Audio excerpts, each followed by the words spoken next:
सब ले रहा है ना। हाँ।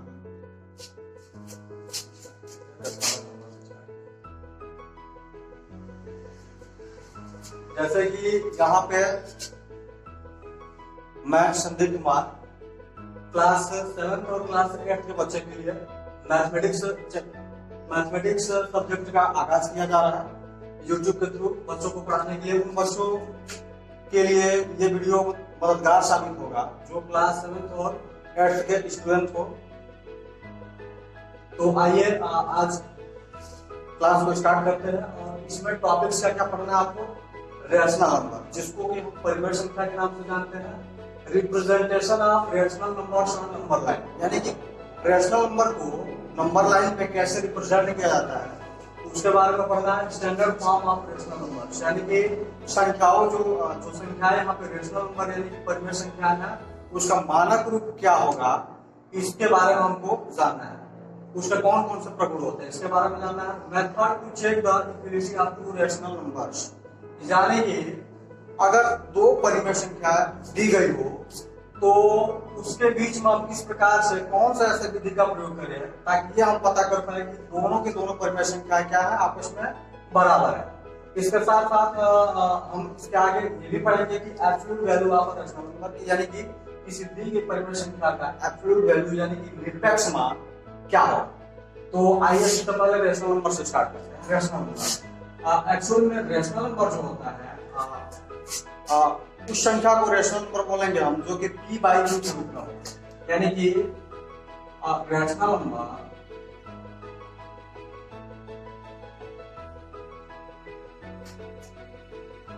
is a number of the form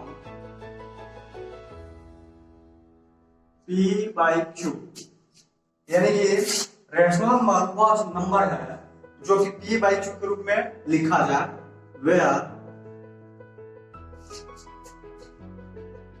p and q are integers, यानी कि जहां p और q क्या हो, पूर्णांक होने चाहिए। और इसके साथ ही साथ and q is not equal to 0, यानी कि इसके साथ ही साथ q जो है वो 0 नहीं होना चाहिए। यानी कि कहने का मतलब कि कोई भी संख्या न्यूमरेटर बाय डिनोमिनेटर के रूप में यदि लिख रहा है तो उस प्रकार की सभी संख्या क्या कहलाती है, रेशनल नंबर कहलाती है, जिसमें p और q जो है p न्यूमरेटर है q डिनोमिनेटर है, इसको हम इंटीजर भी बोलते हैं। और ध्यान रहे कि रेशनल नंबर में जो q है इसका जो वैल्यू होना चाहिए वो कभी भी 0 एज फॉर एग्जाम्पल, जैसे कि आइए देखते उदाहरण के तौर मान लीजिए हमने एक नंबर लिया 0 क्या है, 0 एक रेशनल नंबर है क्योंकि ये इसका डिनोमिनेटर कुछ भी नहीं है, तो इसका डिनोमिनेटर क्या मान सकते हैं, 1 मान सकते हैं। तो ये हो गया इसका न्यूमरेटर, ये हो गया इसका डिनोमिनेटर। इस प्रकार से इसको हम रेशनल नंबर बोल सकते हैं। p बाई q के रूप में है और q 0। उसी प्रकार से ये जो होता है रेशनल नंबर धनात्मक भी हो सकता है और ऋणात्मक भी हो सकता है। तो आइए हम चल जानते हैं क्या कि rational number, types of rational number. Types of rational number जो होता है रेशनल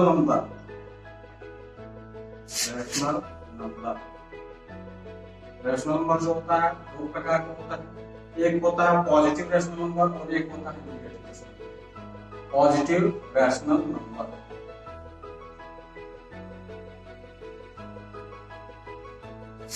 एक होता है नेगेटिव रेशनल नंबर।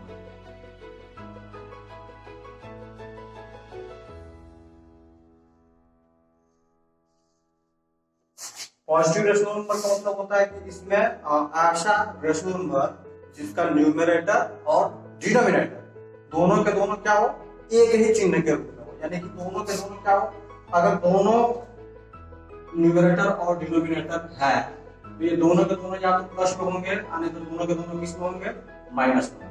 तब हम इसको बोलेंगे क्या, इसको बोलेंगे पॉजिटिव रेशनल नंबर। और सेम यही कंडीशन क्या होगी, इसके विपरीत नेगेटिव रेशनल नंबर में होगा कि या तो न्यूमरेटर या डिनोमिनेटर में से कोई क्या हो जाए, नेगेटिव हो जाए, तो इसको बोलते हैं नेगेटिव रेशनल नंबर। ठीक, ओके। अब इससे आगे बढ़ते हैं। Representation of rational numbers on number line, यानी कि रेशनल नंबर्स को कैसे हम नंबर लाइन पर रिप्रेजेंट करते हैं, आइए इसके बारे में जानते हैं।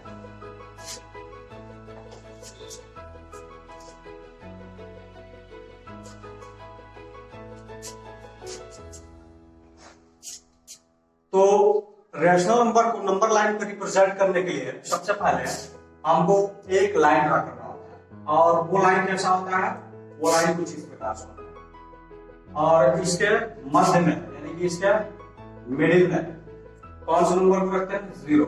जीरो ना ही पॉजिटिव नंबर है और ना ही निगेटिव नंबर है, यानी कि जीरो के बाई तरफ यानी कि लेफ्ट हैंड साइड की तरफ इधर जो होती है निगेटिव नंबर्स होते हैं, निगेटिव नंबर्स होते हैं, और जीरो के राइट हैंड साइड में पॉजिटिव नंबर्स होते हैं। तो इस प्रकार से यहाँ पे अगर मान लीजिए हम एक एक इकाई पढ़ते जाए, एक एक इकाई अगर इसके आगे बाई तरफ पढ़ते जाए और एक एक इकाई हम दाई तरफ पढ़ते जाए, तो इस प्रकार से हम संख्याओं को क्या कर सकते हैं, इस लाइन पे लिख सकते हैं या प्रेजेंट कर सकते हैं। इसी को बोला जाता है क्या, representation of rational number on number. इधर हो गया -1, -2, -3, -4, -5, इधर हो जाएगा +1, +2, +3, +4, +5 etc। फाइनाइट इधर भी हो जाएगा और इनफाइनाइट माइनस में इनफाइनाइट होगा और इधर प्लस में इनफाइनाइट। ठीक, अभी मान लीजिए हमको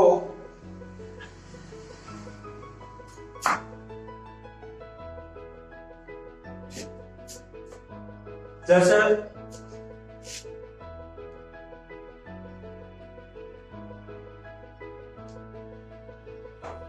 4 को +4 को अगर संख्या रेखा पर प्रदर्शित करना हो तो कैसे प्रदर्शित करेंगे, किसी भी संख्या को प्रेजेंट करने के लिए जीरो से हम चलेंगे, जीरो से चलेंगे यानी कि इसको ऐसे चलेंगे, फिर कहां तक चलेंगे, plus.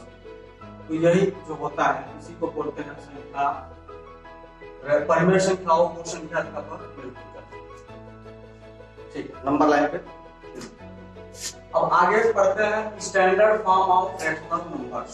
Standard form of rational number, इसको इसके लिए कुछ विशेष महत्वपूर्ण कंडीशन होता है, इसको जानते हैं। Standard form of a rational number, उन्हीं रेशनल नंबर को हम स्टैंडर्ड फॉर्म के रूप में बोलेंगे जिसमें से, जैसे मान लीजिए कि रेशनल नंबर किसको बोलते हैं, p/q जो है इसको हम रेशनल नंबर बोलेंगे, और इसको हम standard form of rational number कब बोलेंगे,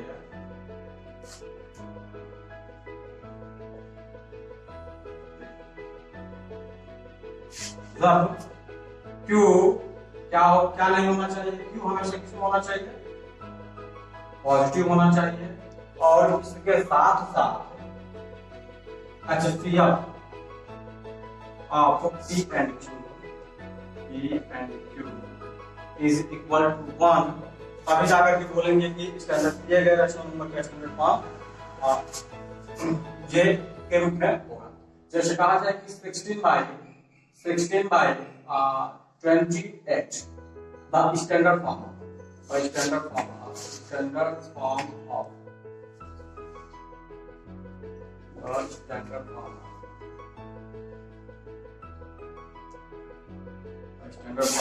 16/28 is, इसको क्या करिए, इसको इसका स्टार्ट फॉर्म में लिखिए ताकि P और Q, इसमें क्या होना चाहिए, Q पॉजिटिव होना चाहिए, इसके साथ साथ P और Q का HCF यानी कि औसत जो है हमेशा एक होना चाहिए। इसको कट करिए, 4 4 जा 16 और 4 7 जा, तो ये हो जाएगा स्टैंडर्ड फॉर्म 7 4/7, ये हो जाएगा। ठीक,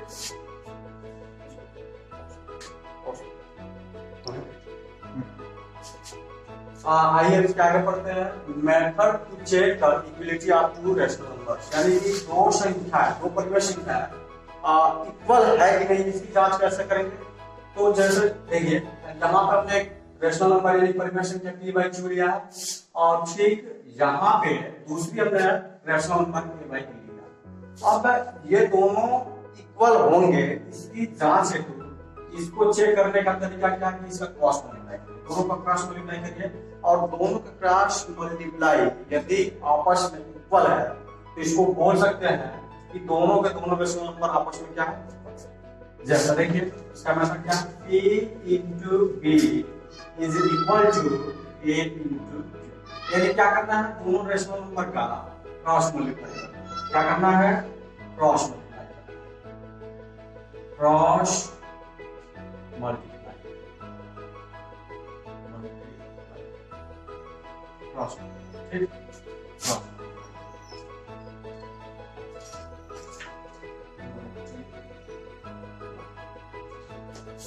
जैसे आइए इसको उदाहरण के तौर पर समझते हैं। एक नंबर हमने ले लिया था 24/8 और दूसरा हमने नंबर ले लिया क्या 3/1 ये हमने नंबर ले लिया।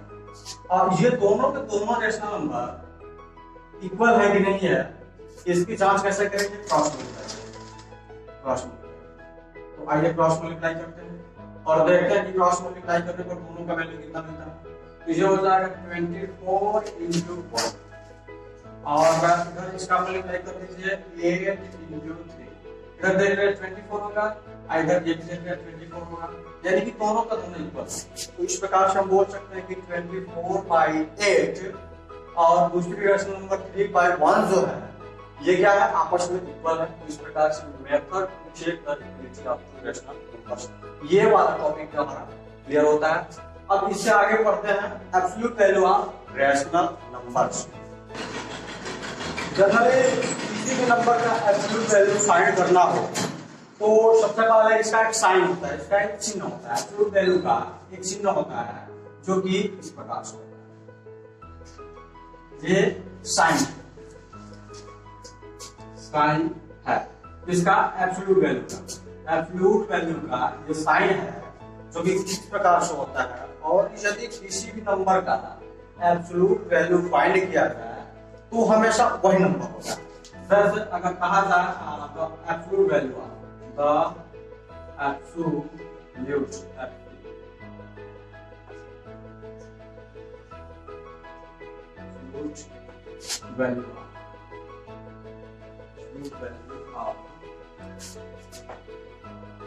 नाइन इज इक्वल टू, इसको ऐसा लिख देंगे और -9 कर दीजिए, हो जाएगा 9।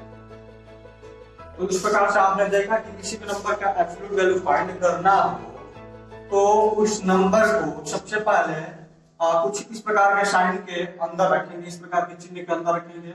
अब वो नंबर चाहे पॉजिटिव हो या निगेटिव हो, उसका वैल्यू हमेशा वही नंबर हो जाता है। इस प्रकार से absolute value of number is equal to 7। तो इस प्रकार से आज का जो टॉपिक था वो हमने क्लियर कर दिया। और अब आपको होमवर्क के रूप में क्वेश्चन 1, क्वेश्चन 2, क्वेश्चन 3, क्वेश्चन 4 और क्वेश्चन 5 दिया जा रहा है। बच्चों आपको इसको होमवर्क के रूप में घर से करना है और इसका आपको सॉल्यूशन करना है। और इसका अगर आंसर आप नहीं कर पा रहे हैं तो कृपया नीचे जरूर कमेंट बॉक्स में आप अपनी राय लिखें ताकि हम उसको पढ़ करके ये समझ सके कि कौन कौन सा व्यक्ति अच्छा है जो कि इसका आंसर देने में असक्षम है। और जस्ट इसके बाद से यदि हमको लगता है कि आप असमर्थ है इस प्रकार के क्वेश्चन को सॉल्व करने में तो जस्ट इसके बाद हम एक वीडियो बनाएंगे और इसका सबका सॉल्यूशन होगा उसमें। ठीक है, धन्यवाद। वीडियो को शेयर करिए दूसरे के पास, चैनल को सब्सक्राइब करिए और आप अपने कमेंट को जरूर दीजिए। ठीक है, धन्यवाद।